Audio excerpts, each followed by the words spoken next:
Good morning, good morning.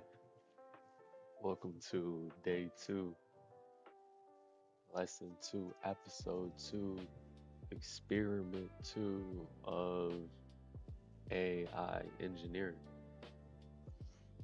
Hmm. Today, we are going to focus on our basic setup. Um, Torch. Yesterday, we did a lot. We went over PRUEX, AI overview, defined our goal, right? We're going to create a football parser, video parser, which will allow to review wide receiver and cornerback film. And then we've selected the three main skills that we're going to look at first, how we're going to grade them, and then we haven't necessarily created an explanation yet for the film review, but we understand that's what we're going to be wanting.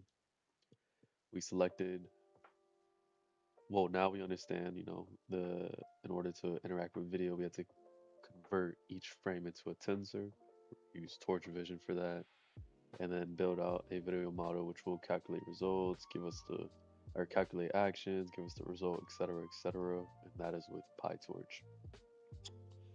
So today we're actually going to get started, right? We're actually going to start building out PyTorch, Torch Vision, getting those installed, or the libraries set up, and then any other necessities, and then begin building out the project. Now, I know I'm kind of zooming past things, right? But we're going to break down each and every component bit by bit. All right. So first, let's start with PyTorch. Right? And specifically, to set up. Right?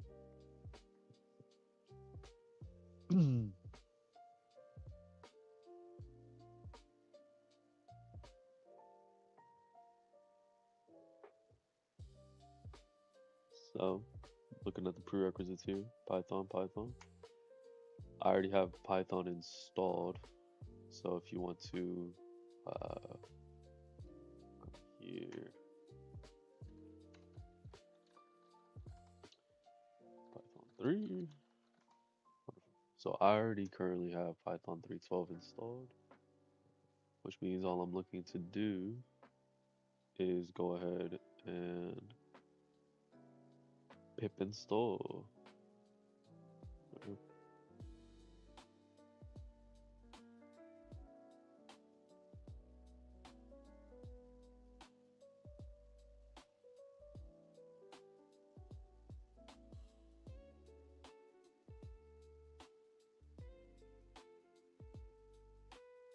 Oh, this is for to install Python,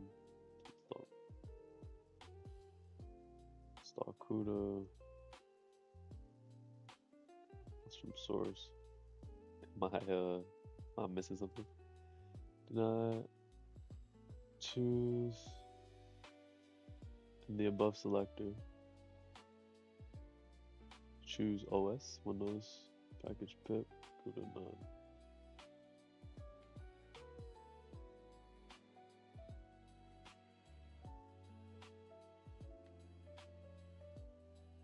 Am I missing something?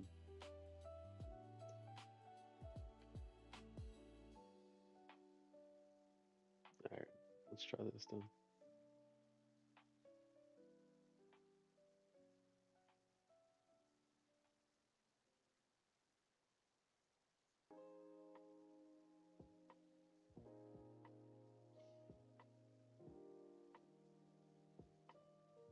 So, another thing we'll talk about real quick is virtual environments. So we will be using one. And actually, let's crack open, give me 1 second. We're actually gonna crack open ChatGPT and back there.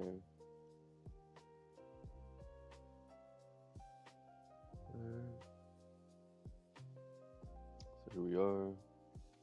And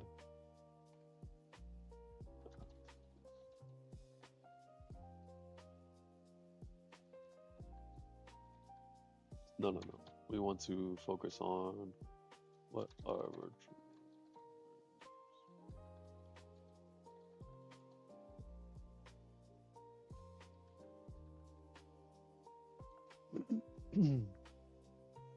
And what I'm doing here specifically, and by using ChatGPT while also using Google, showing the difference and the way ChatGPT will condense and aggregate all the information that's spread across multiple environments. Um, but let's go ahead and do W3 schools. Can't go wrong with that.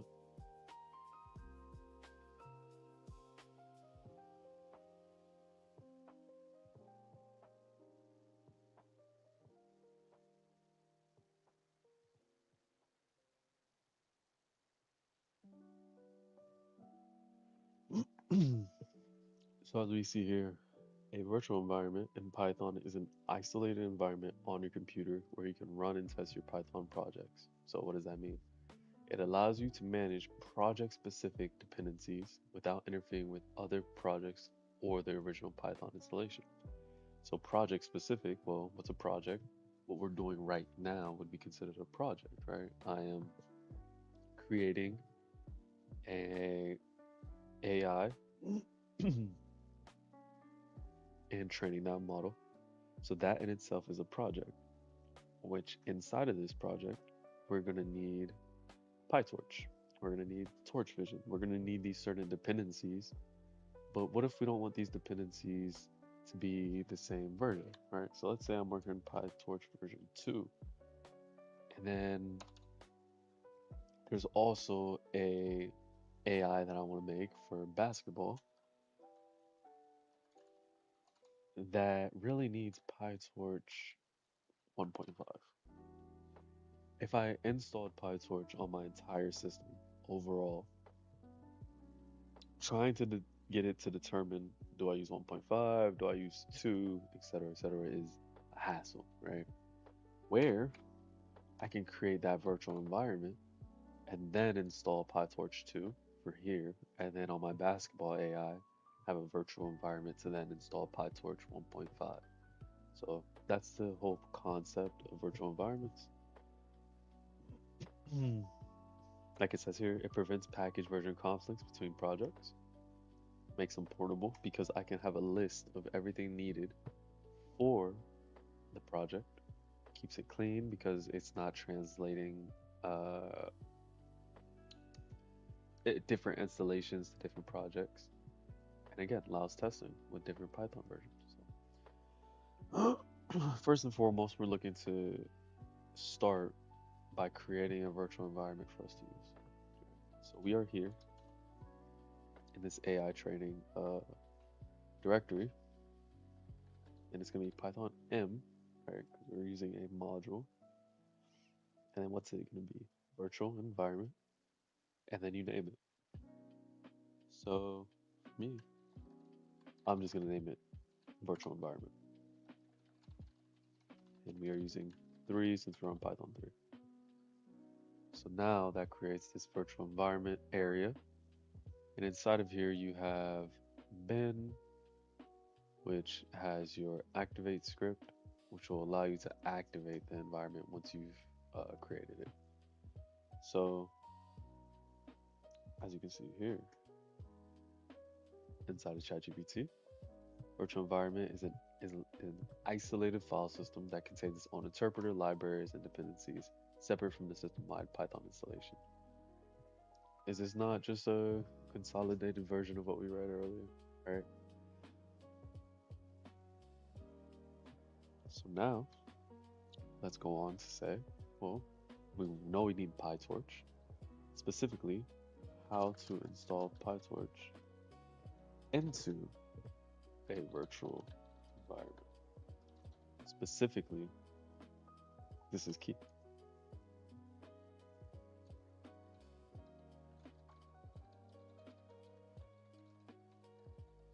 And for me personally, we can try. Um, we can try to use the same exact query. for just Google, right? Installing PyTorch. But this is where I find myself ending up, right? I'm here looking how to install PyTorch into a virtual environment, the same query that I'm giving here. And I can come to say, I don't know which one we're at. Install PyTorch on Learn Python, which is a problem, right? They have a problem not working. And all this commenter said, which is helpful, right? But it's activate your virtual environment before running pip. So now I have to say, okay, well, how to activate virtual environment, right? Can't use the AI overview. So then we would come here, create virtual environments, blah, blah, blah. Okay, yada, yada. And then now I understand this is to create it. And then once you've created a virtual environment, you may activate it. Scripts activate, or in Unix, bin activate. Okay, so now I understand. Versus how to install PyTorch, I get told already, and it hands it all to me basically, right? And if I didn't understand what that meant, I could say, what is, right? What is that doing? And it perfectly breaks it out for you the same way like a senior programmer would, right? Oh, run the Python interpreter, okay. Oh, execute the virtual environment module, I see. And then this is oh, okay, got you know what I'm saying? So throughout the entire course though, or the entire study session, we'll be using both. But normally I will just use ChatGPT unless I really need to double check and verify information. Um, so let's take it one step at a time, right?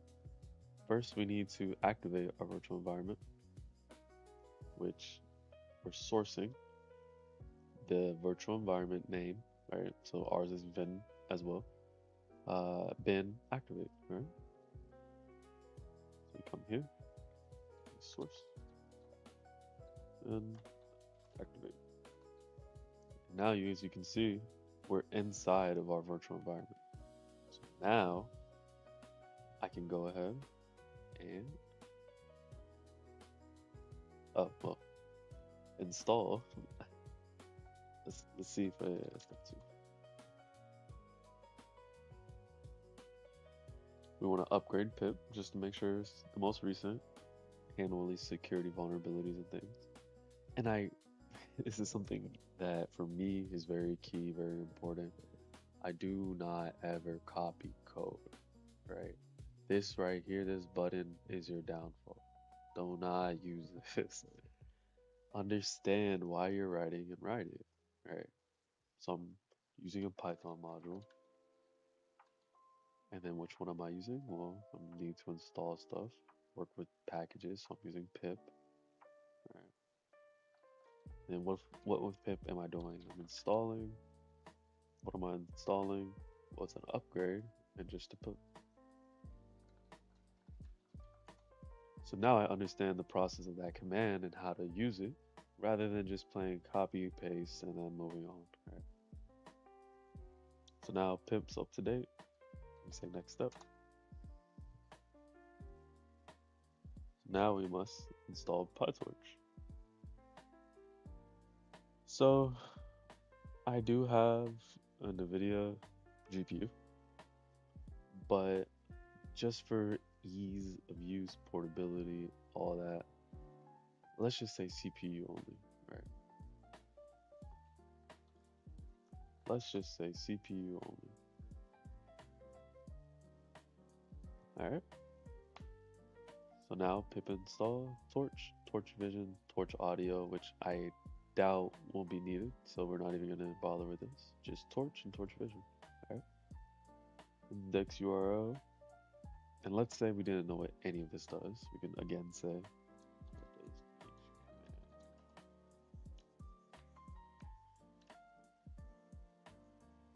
Tensor library, which we found out from last lesson, is the frames and then essentially a description of the frame. Deep learning we learned is mimicking cubic learning, uh, AutoGrad engine, TensorOps, neural network building blocks, CV model is wonderful, and the autofocus add-on library. I don't see a reason we need that. So you can only install Torch, others are optional. So we just need vision. And then the index is doing what? What is the index URL?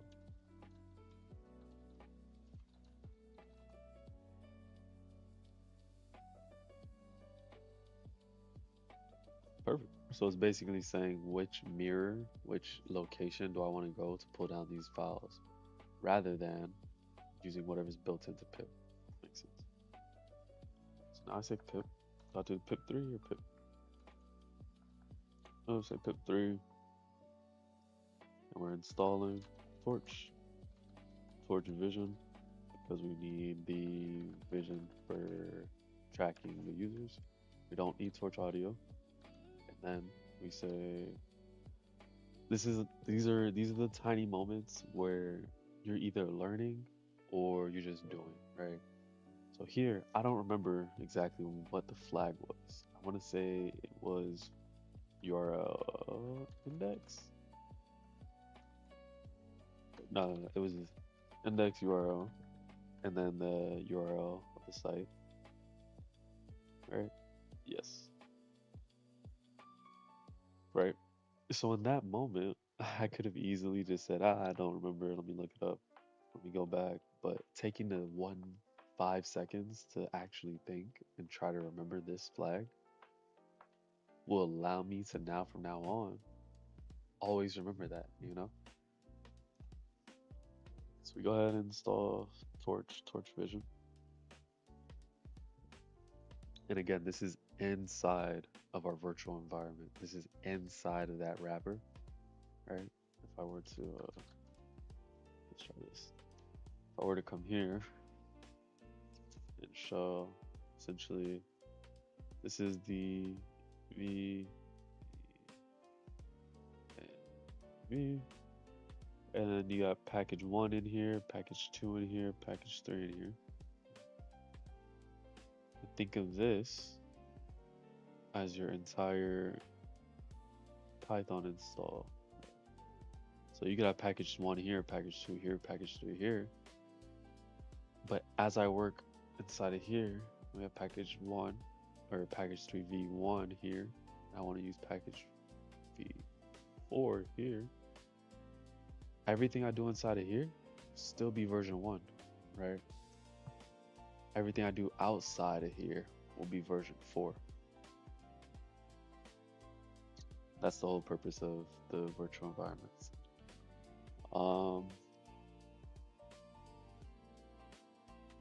So everything worked perfect. So now I have PyTorch and Torch Vision set up. Okay. Any other necessities? Let's first see if there's anything next from ChatGPT for us. Verify that. Yep. So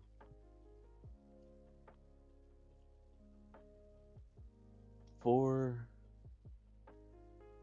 ease and sake of clarity, let's keep going forward from here on out. Anytime anything requires any type of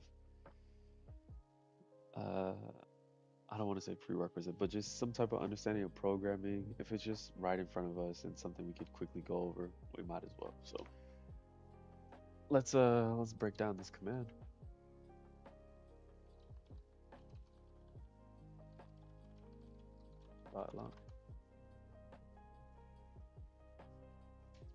All right. So first you're running the Python interpreter, and it's gonna read code from standard in. Standard in is meaning whatever input, right? Your standard input, so that's your keyboard normally. And this is, well, as you see, it's getting piped into the program as input, right? And this is essentially allowing us to write it all in a line, in a sense,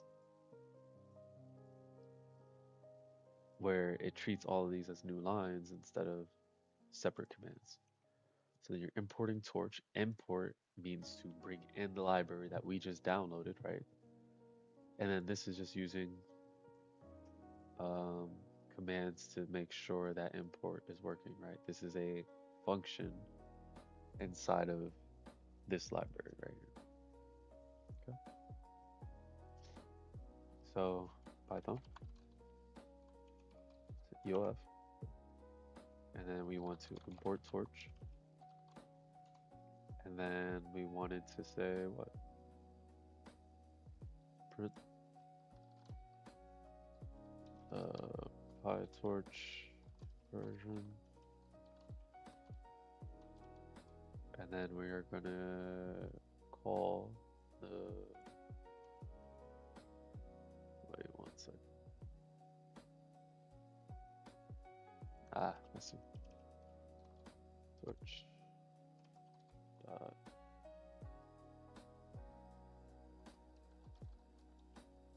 not sure if this is 2 or 1 underscore.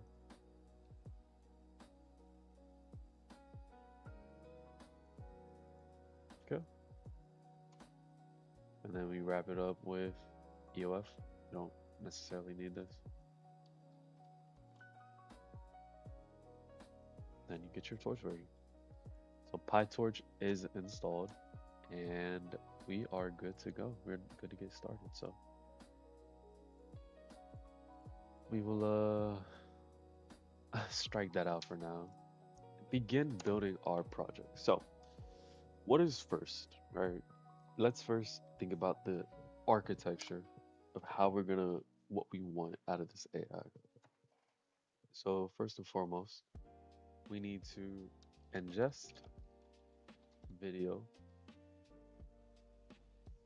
right? And then from a video, we need to do a couple things. From that video, determine start. We need to determine the end of the video and determine Y receiver. Determine. We're back. Yep. This right here is the bare minimum needed to do anything else. If we can't determine the start of the video, we really don't need the end, if I'm being honest, but we'll keep it at there. And we can't determine who's the receiver and we can't determine who's the cornerback, then everything else falls apart. So we know for a fact we want to start here. So what exactly do we want to do? Well, this comes first. How to ingest videos into an AI. Okay. So first things first is how to ingest clips, videos, by Python. And let's see Google. We'll use the same exact. No. Let's be honest about it. What would I say if I was just to be using Google? Um, ingesting videos into PyTorch. Pretty much the same, I guess. So that's AI. I think Reddit is always a good place for some good information. Um,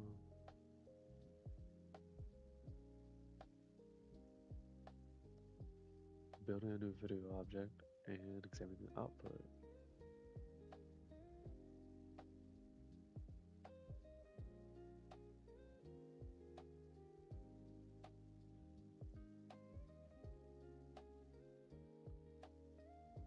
Okay. So let's read through this documentation really quick for the video API. All right. So first you have a video and it has all these statistics. Cool. Wonderful. And you're importing Torch, import Torch Vision. and you're downloading that video essentially. From there, you provide a video path, which looks like it's being set from the download URL. This is the URL, this is the current location, and then this is the name of it. Outputs the fact that it was downloading the video. Stream equals video, video equals your video reader. The path is that local path inside of your home directory or wherever. Then you stream it. It's letting it know it's a video, I assume. And then you get the metadata, which will be all this information that's here. Right. And you can see the video has 2 streams. Let's read all the frames from the video stream, which is turning that into a tensor, right? By default, the return value of next video reader is a dict containing the following fields. Yep, as you can see, it's the data is containing a torch tensor, and then the points are containing a float timestamp of this particular frame. Okay. So first, well, need a video, right? How are we gonna go about finding a video first and foremost? Let's see if we can get some YouTube to video windows, right?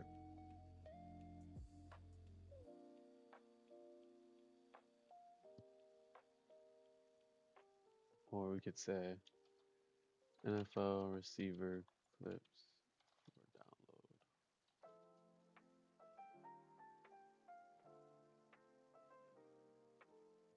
Let's see what we got here.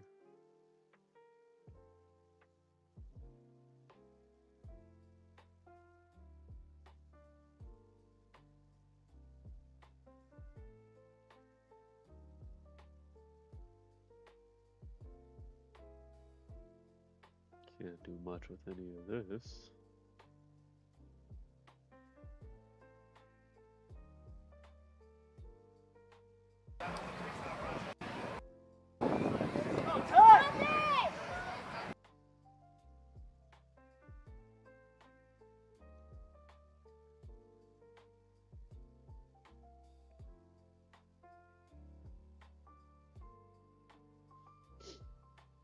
Looks like a lot of AI generated videos there.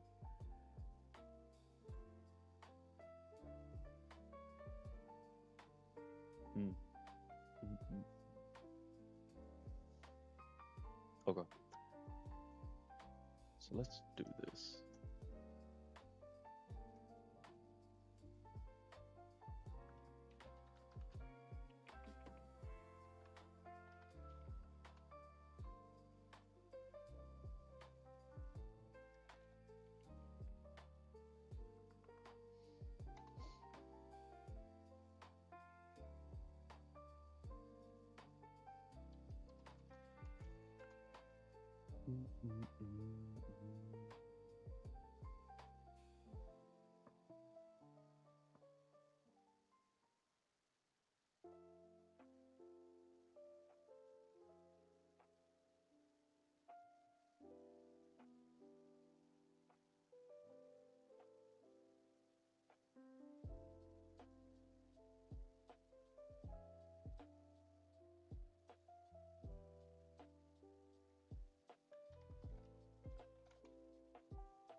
I'm just trying to find a clip right now.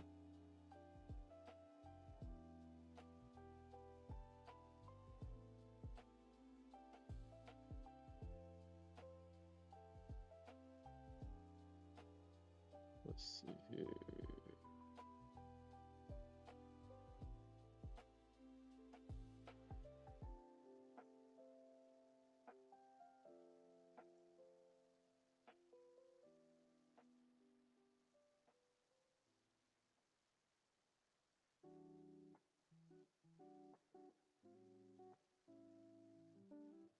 This looks good.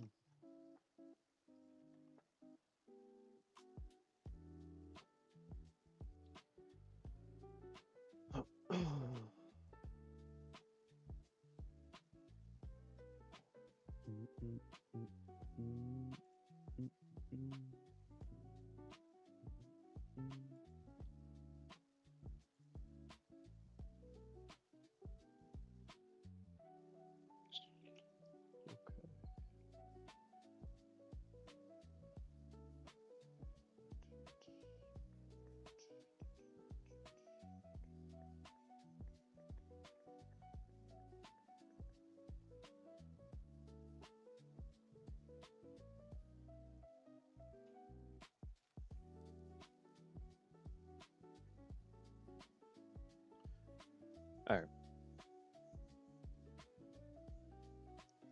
While that gets situated, let's go ahead and look at what we got here. Wrong level of distraction, how to ingest simple things, pipeline of hard constraints, one stage at a time. Okay. What am I feeding the model? Well, we already know that it's going to be feeding tensors. We know that. We went over this before. For the video, the two most common tensor layouts are. One second.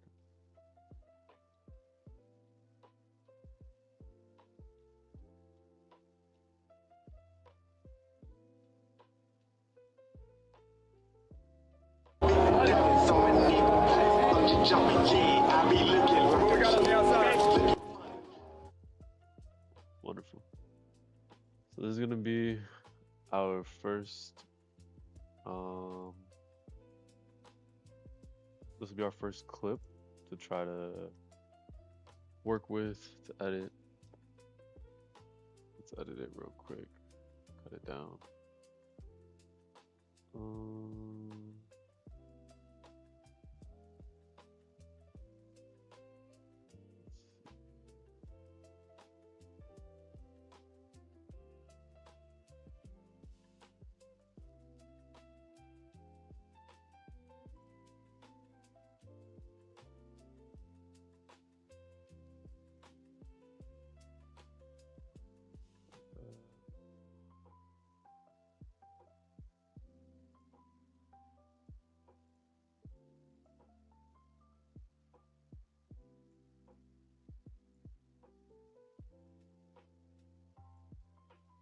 I fear though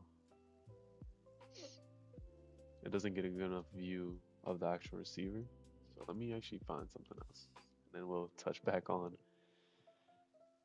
um, what exactly it's ingesting. Um,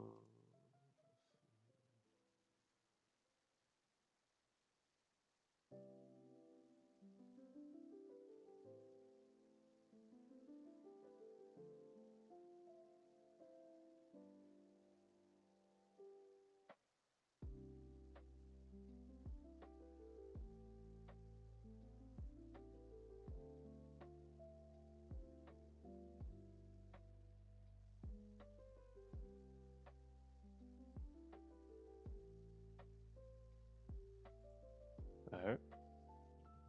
Think I stumbled upon what I'm looking for.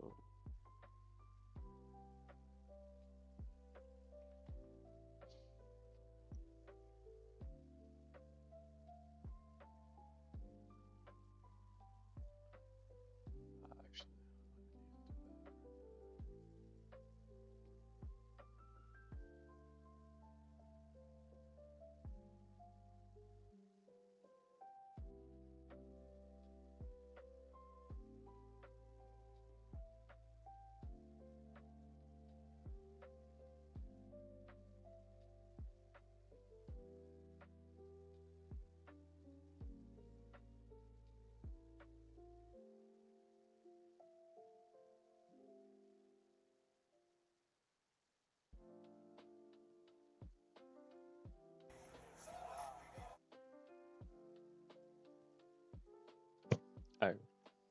This will be the clip we end up using.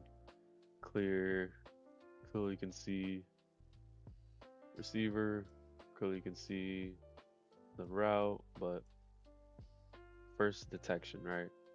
This should register as receiver, this should register as cornerback, right? So we'll call that video A.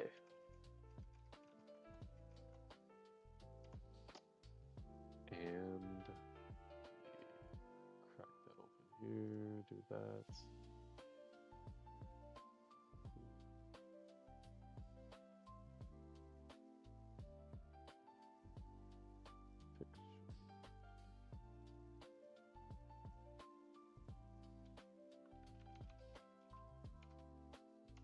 Go.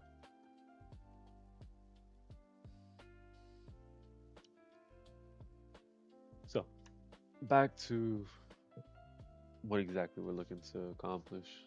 Number of frames in clip. Clip as sequence of frames. Shape first single clip.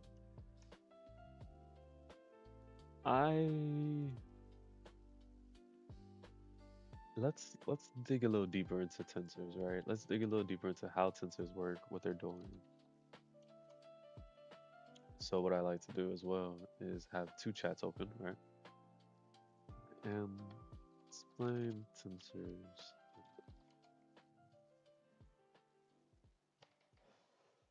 How quantities relate across multiple dimensions. The only property that makes a tensor rather than just an array is that its values transform in a predictable way when the coordinate system changes.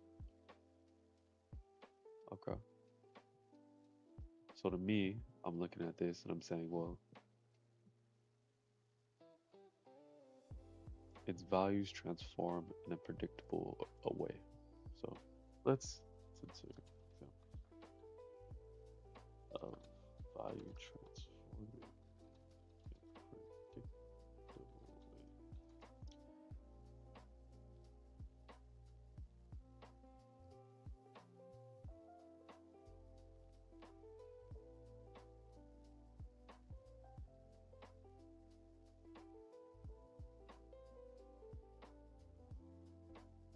Consider a simple 2D vector, 3, 4. In an XY coordinate system, it points 5 units at an angle of, okay, okay. Simple 3, 4. If you rotate the entire coordinate system by 90, the vector does not change.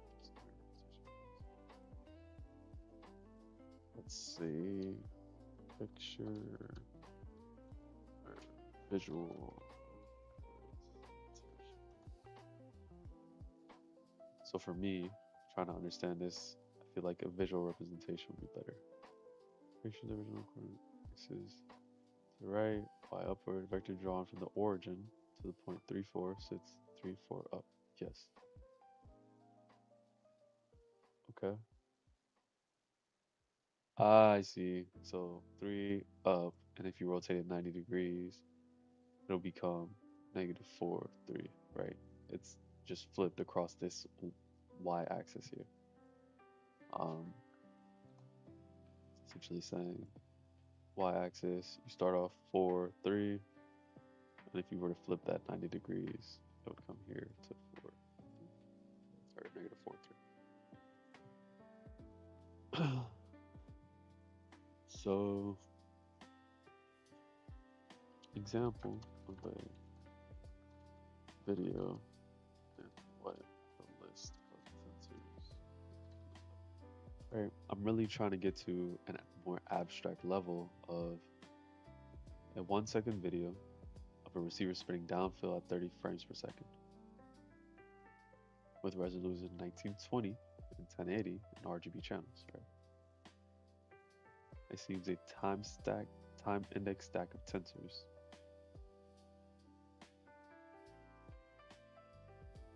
Frame count 30 tensors, 1 per frame.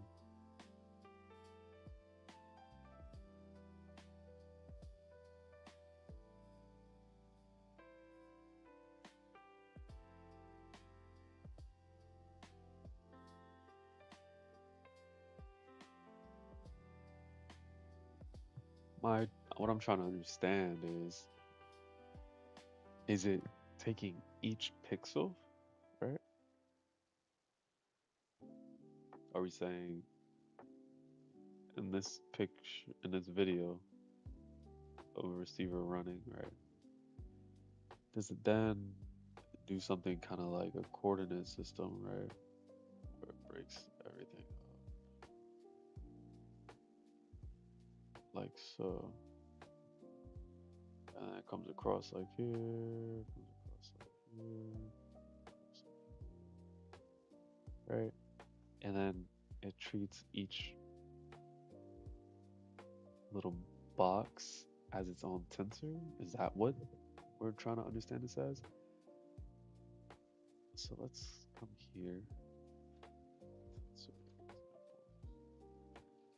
Because we have to understand in depth what a tensor is doing in order to move on from there, right?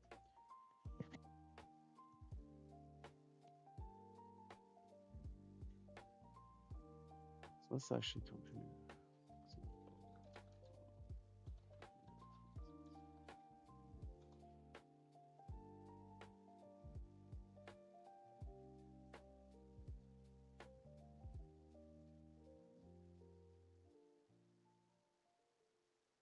This is just the code.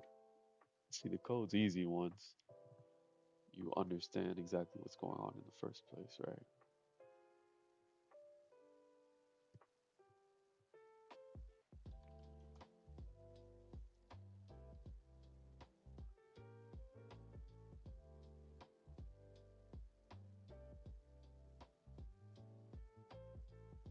Not finding anything here. Not that I'm looking for exactly.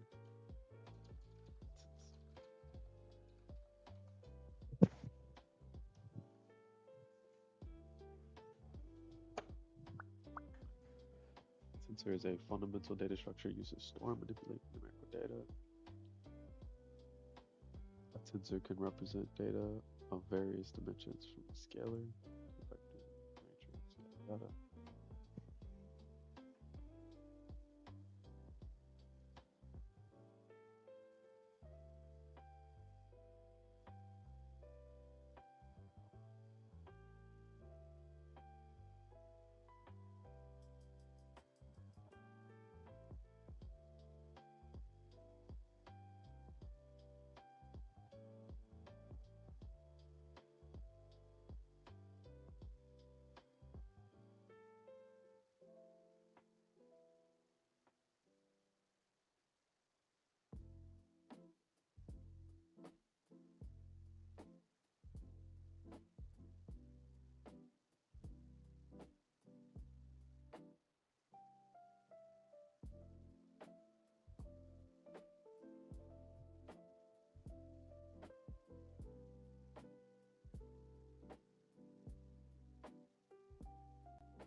I see.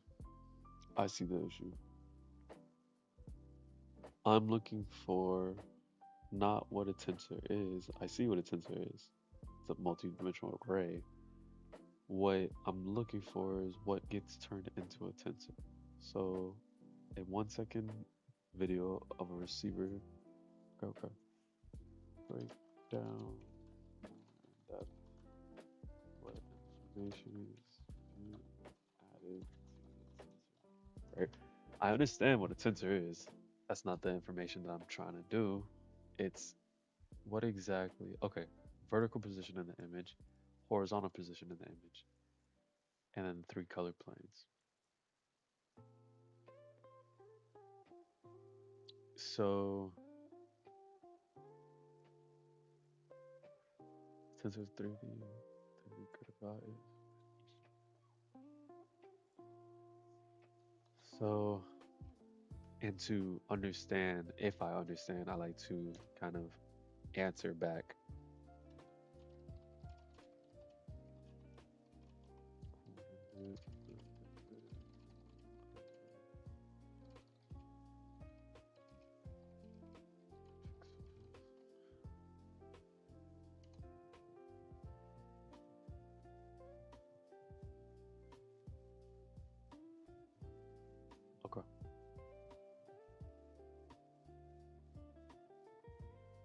Those numbers.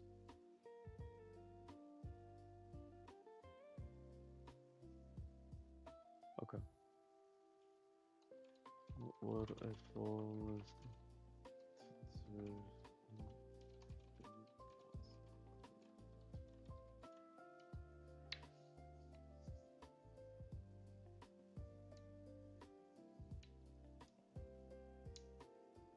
sensor, the camera effectively generates 30 frames. Okay, height, width.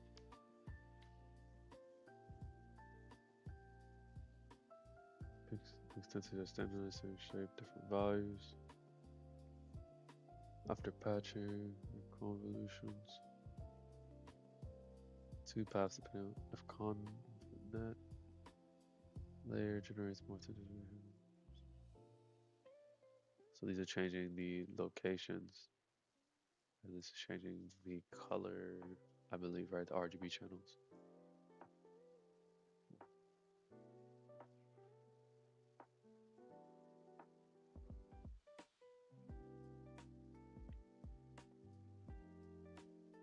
Okay.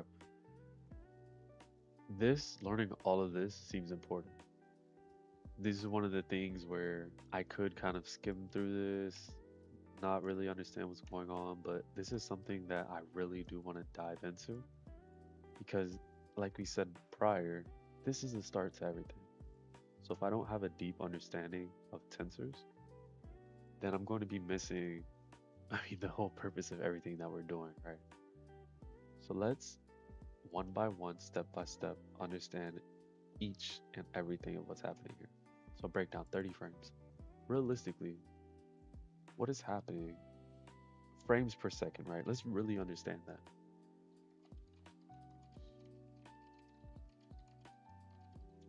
Really.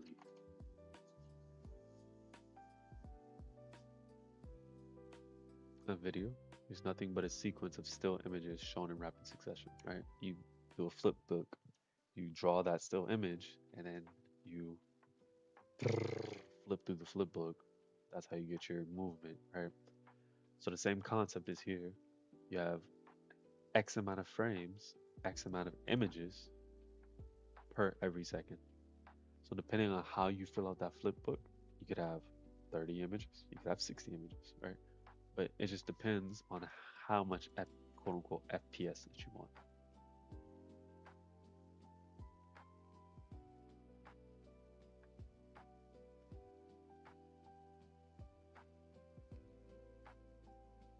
Right? So we have a understanding of FPS, right? The height and the width, right? What is the height and the width?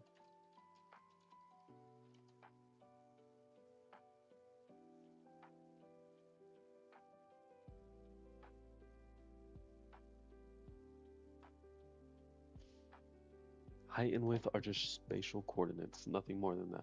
A sensor holding an image or a video frame is a 3D grid of numbers. How many rows of pixels? How many columns of pixels? So, pixel location, row, column holds intensity of values. If you double H and W, height and width, you quadruple memory. Same concept, so more time to slide. Models will see objects, they see patterns over the HX grid.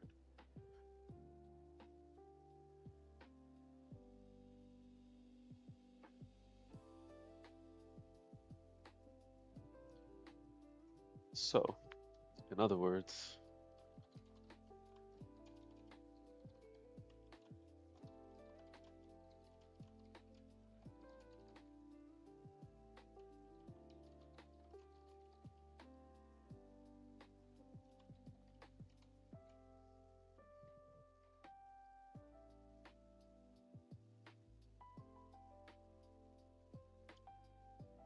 so you see how we're slowly now building back up our understanding? So, okay, you kind of use these tensors in order to select objects. No, that's not the case because of these reasons, which are now understandable.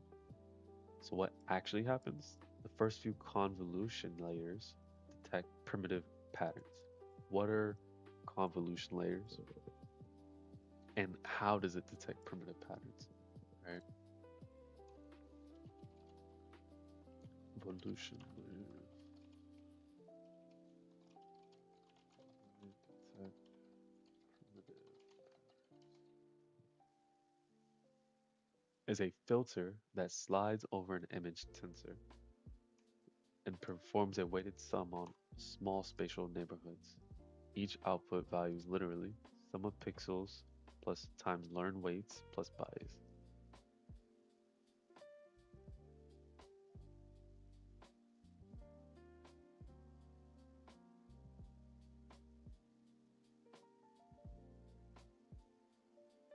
Okay.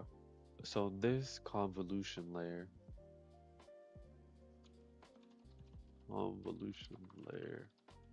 can normalize things into objects. By normalize, I'm thinking, okay, local spatial correlations.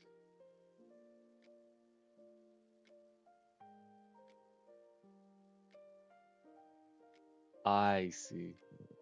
Okay.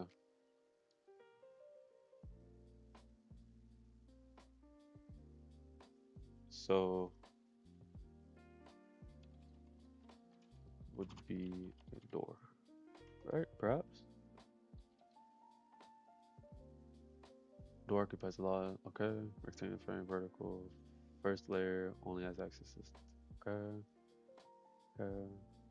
I see. So each layer is doing something else.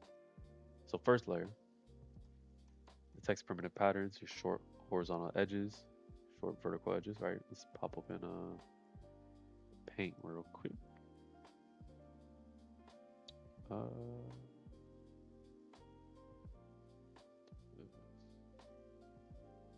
so it's saying first, so we have, let's say, our door here.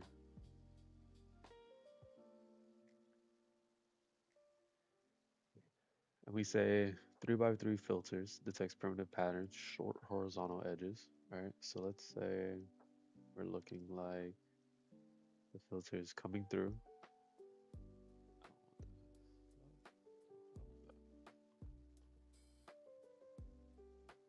The filter comes through, detects that,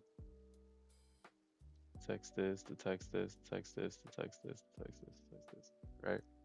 And it comes through again, detects that, detect, detect, detect, detect, detect, right? Combine those primitives into longer structures. So here you see these gaps, right, are gonna exist, but these, they realize, oh, this is one long horizontal structure. It does it with vertical edges as well too, right? So now these vertical edges start to connect, connect, connect, connect, connect, connect, connect, connect, right? Where these may try, but there's nothing here that's been detected.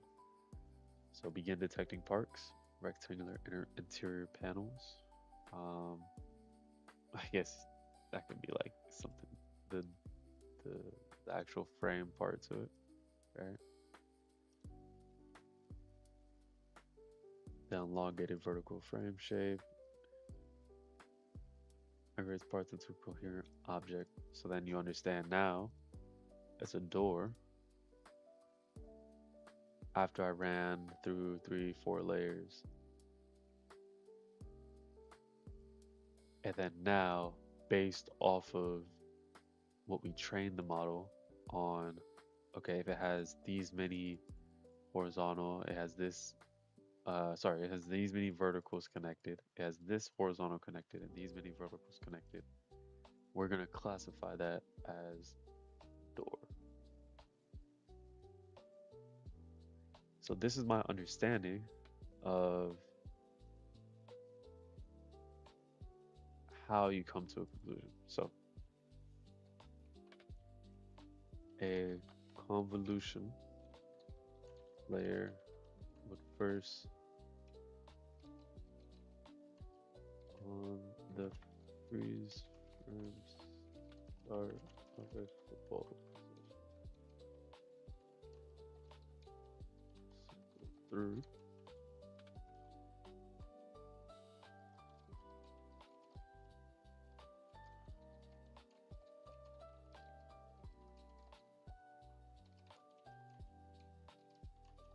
Based off the information, check compared to what the network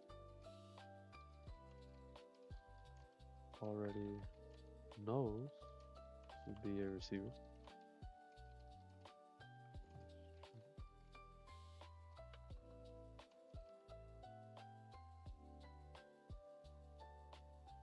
And essentially, I don't want to say allocates, but and determines if confidence is close enough. Too many stages in one step. Doesn't have that sentence mix early. You rewrite it, but okay. Describe only no mention only what the first convolution layer does to a freeze frame. It will detect detect short, horizontal, and vertical edges.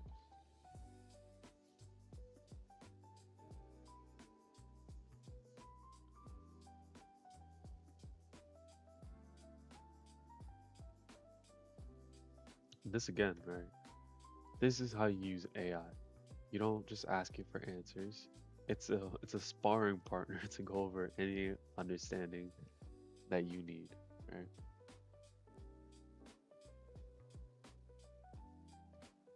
Oh man, I'm so sorry. I didn't even notice.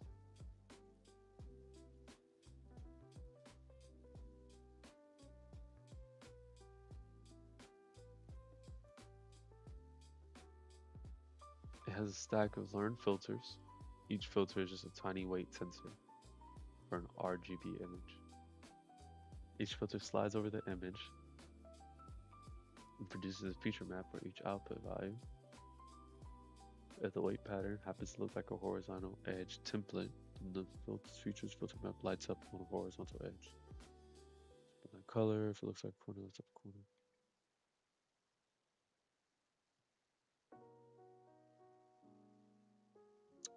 I see.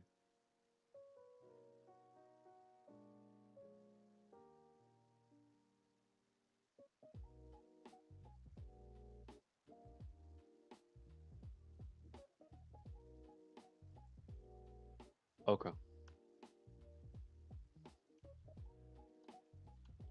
Each filter lights up a specific aspect of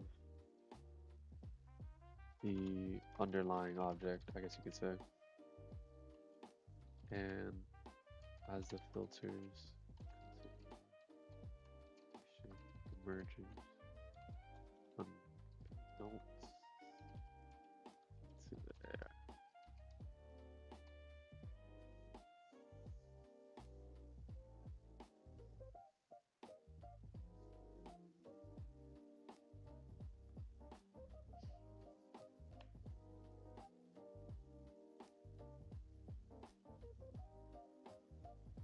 All right, cool. I'm. It's being a little semantical right now, but the understanding is still there, right? We're saying, let's say there is a person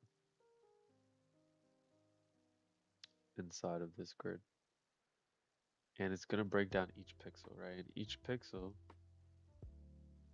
things are gonna happen. So here, you're gonna go dark to light. So they might treat this as an edge, right? Or the horizontal here, right? Vertical here. All this stuff is getting lit up, from my understanding, as each filter goes. So let's say filter one gives us any type of vertical action, right? Anything that's semi-vertical, filter one is handling. Here, here, here, right? And then we have a horizontal filter, right? this horizontal filter here, here, gonna come here, and then right,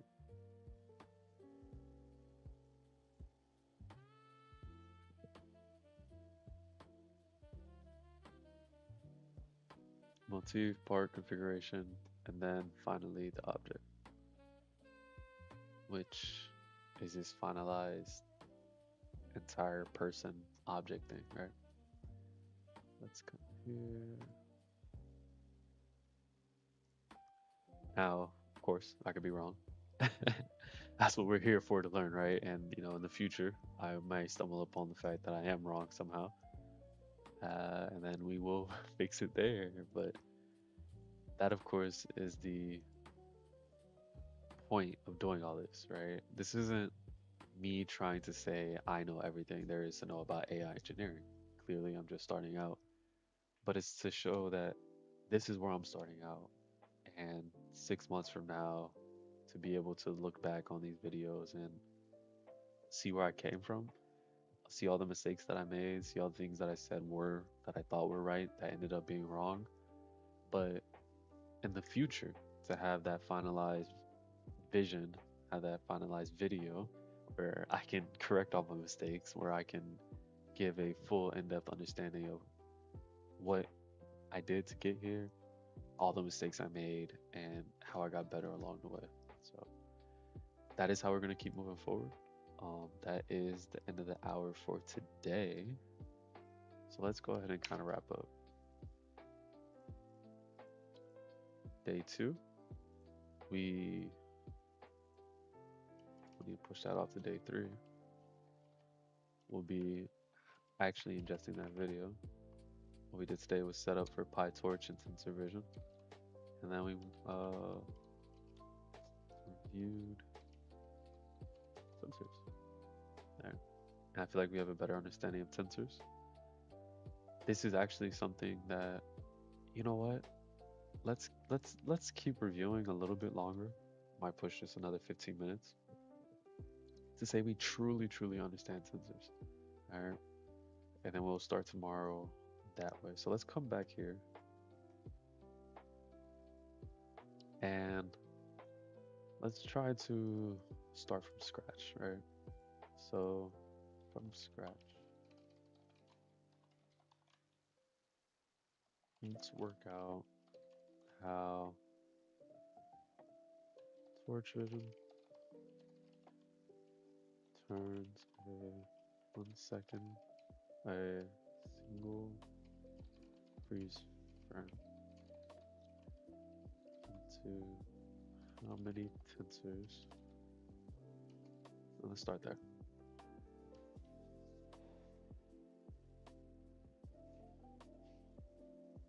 Because what I'm trying to understand is if I have a freeze frame, what pixels inside of that freeze frame? Is it the pixel count of the entire frame? Is it, let's see here, single RGB frame? Okay. From image file to first tensor. Load a freeze frame like this. Open JPEG, convert to RGB. Before to tensor, you have no torch tensor yet.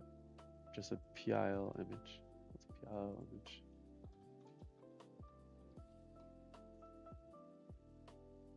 Python image library, okay.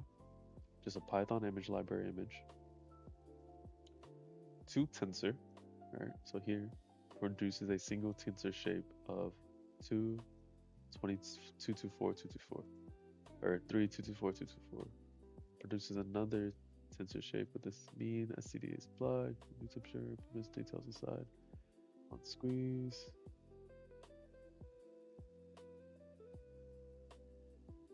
We have one tensor representing the frame.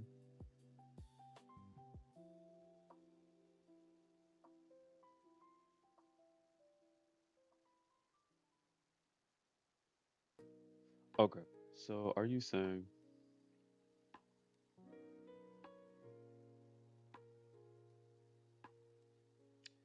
I see. I see what's going on. Okay. So TFM is your creating variable that's working with the transforms library module, whatever you want to call it, and it's going to do a resize, center crop, change it to a tensor with the dimensions of 224, and then you normalize. So new tensor at each layer output. The simple tensor, some ops are in place for standard. Layer one.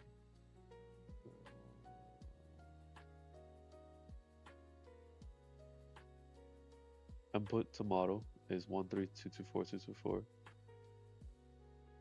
And then okay, and then these are the specific locations, I want to say. Batch of one RGB, 224, batch of one RGB 224, 224, batch of one 64, 112.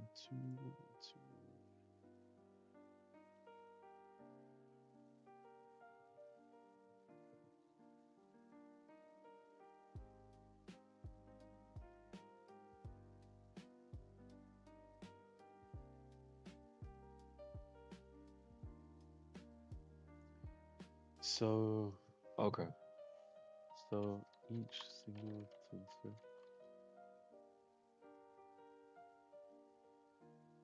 is connected to each pixel.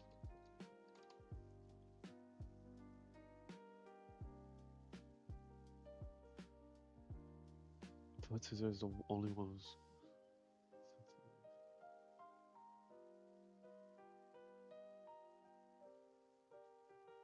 I see.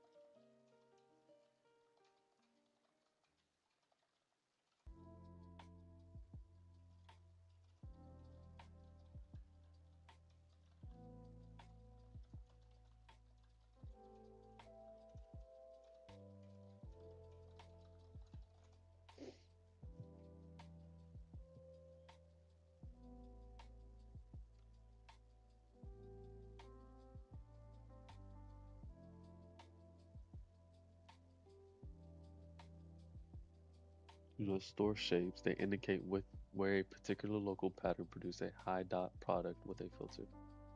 So what does this mean? All right, we're gonna come to this other chat. So,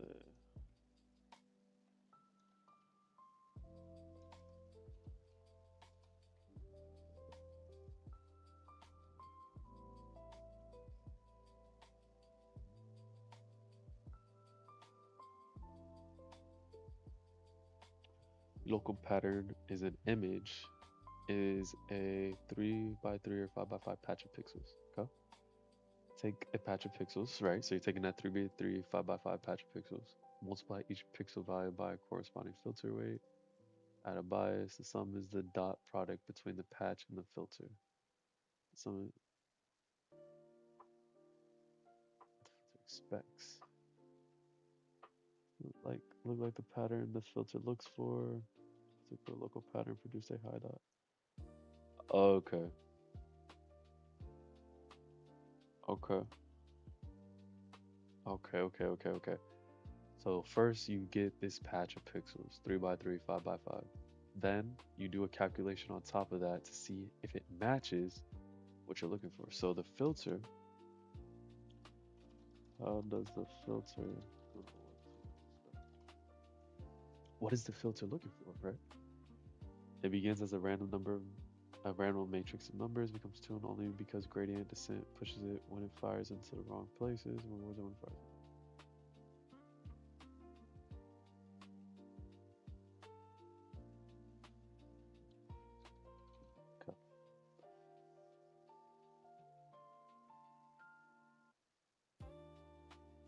Later sensors do not represent the entire object. High-level feature activations over much larger receptive areas.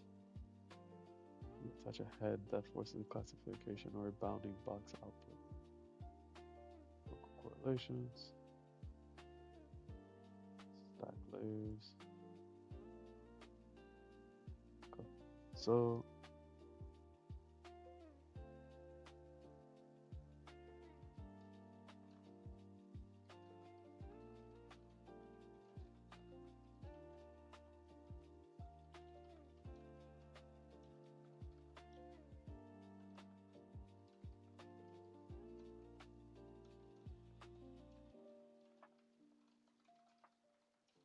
differentiate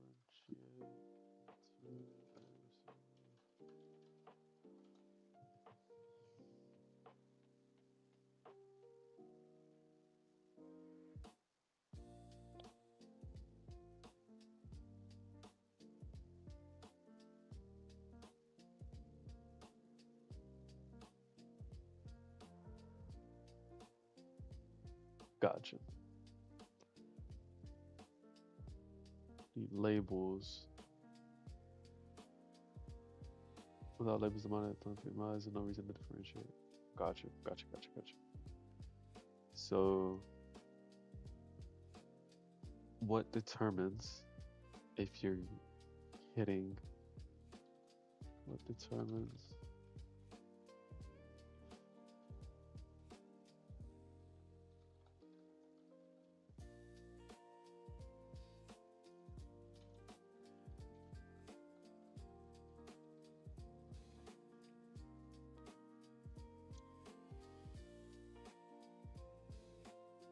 if the loss decreases when a filter activates for a certain pixel correlation. When a If the loss decreases when a filter activates for a certain pixel correlation, the weight that produced that activation got reinforced. If the loss increases, those same weights get pushed in the opposite direction.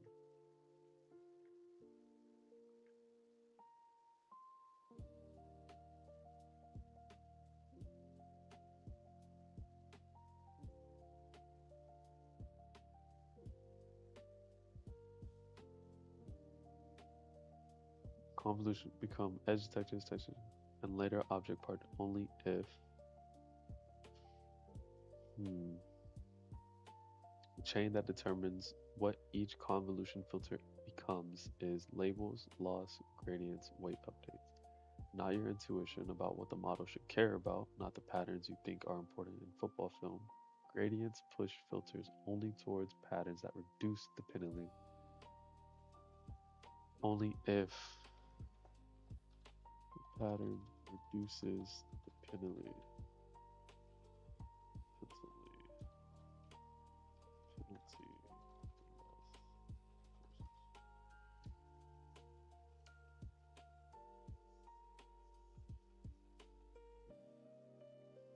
Only if their activations correlate with improved predictions on the labeled data set, which reduces loss. Without labels, there is no signal to shape filters. Without loss, there are no gradients. Without gradients, filters never specialize.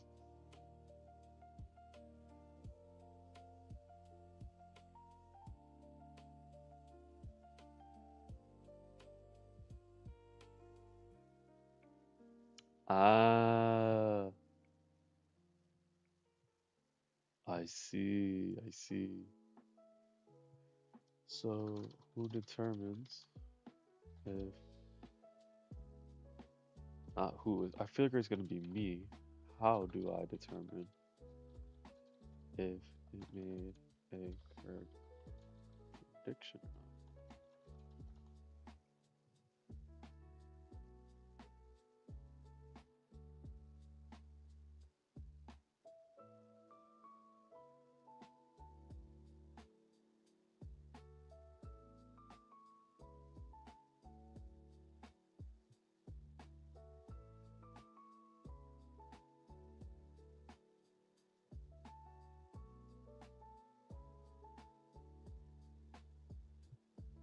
Ah, I see.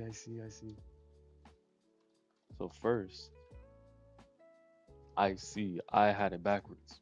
My understanding was in order to train an AI, it does its prediction and then I give a label. No, no, no. I label first and then provides its prediction.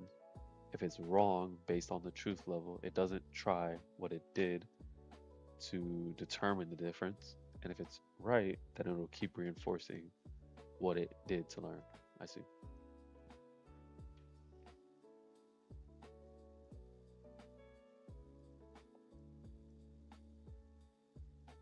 Because it reduces loss faster.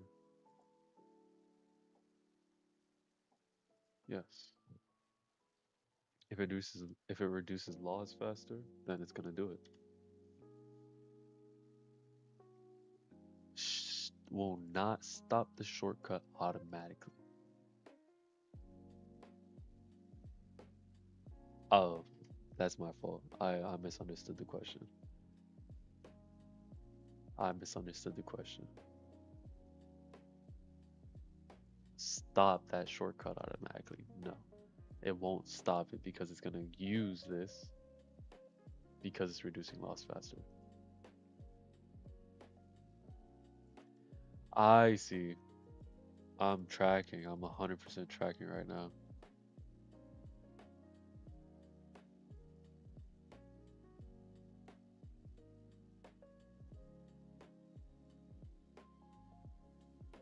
Okay,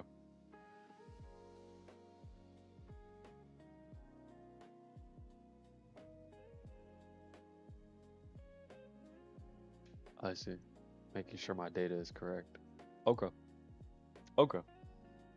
I I have very a lot more comfortable, stronger understanding what tensors are doing, what the filters are doing, and how it all comes together now. I hope you do too. But if not, we're gonna keep bumping into it as we continue. And that 18 minutes now, but the extra 15 minutes we put in was definitely worth it. So tomorrow we can come back in, uh, reviewed sensors, we reviewed filters, well, specifically convolution filters,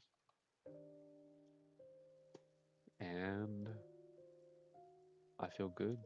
I feel good about this. So let's just keep pushing forward, keep continuing on as we are, and I hope y'all have a wonderful day.